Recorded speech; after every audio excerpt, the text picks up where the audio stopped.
desenvolva o referencial teórico, as fontes, né? Nós vamos fazer essa fundamentação teórica em autores que já escreveram sobre o tema.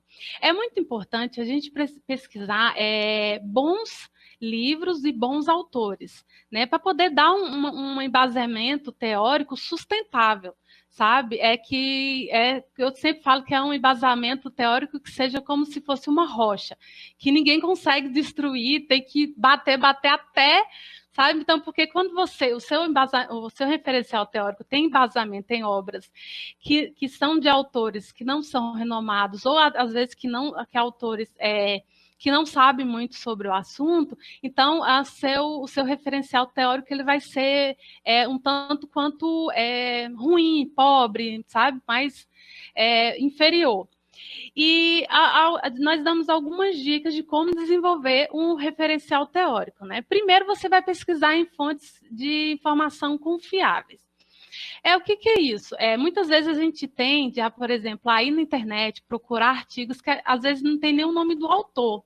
E aquele artigo a gente pega e quer colocar no nosso trabalho. Então, não é legal. Você tem que procurar fonte que seja informação confiável. Procurem artigos que sejam publicados em revistas científicas, artigos que tenha embasamento teórico que seja confiável.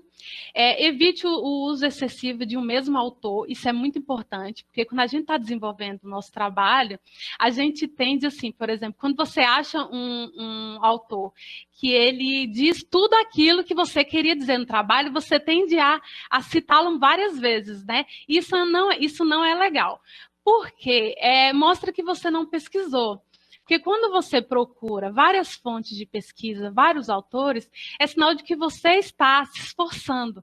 E quando você utiliza só um autor, mesmo que aquele autor seja excelente, é como se você tivesse tido preguiça de pesquisar. Então, procure mais autores que falam sobre o assunto. Não faça citação sem análise. Isso é muito importante, porque assim, a gente pega muito trabalho que o aluno, eu não sei se é porque o artigo, tanto de TCC, seja artigo ou monografia, tem uma quantidade mínima de páginas e, às vezes, o aluno ele não conseguiu alcançar aquela quantidade mínima de páginas, então ele tende a colocar citações que não têm a ver com contexto, citações que não foram analisadas, então isso não é legal, porque o seu orientador ele vai perceber, a sua banca vai perceber.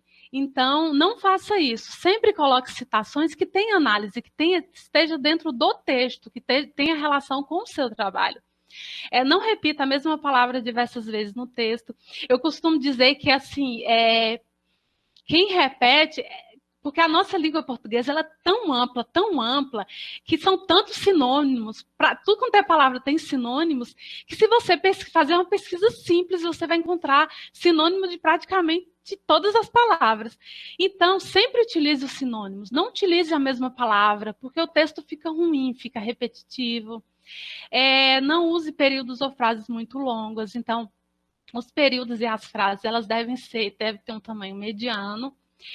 Não utilize uma linguagem informal, gírias, abreviaturas, regionalismos, porque isso é ruim. A gente tem que saber que a gente está fazendo um texto que é formal, é um texto acadêmico, então utilize uma linguagem formal. Copiar a ideia do autor e não citar a fonte é plágio. Mais na frente eu vou falar um pouquinho sobre plágio, vou fazer só uma breve explanação, mas quando você copia a ideia e você não cita quem escreveu, você está incorrendo em plágio. E é muito simples você não cometer o plágio, basta você citar.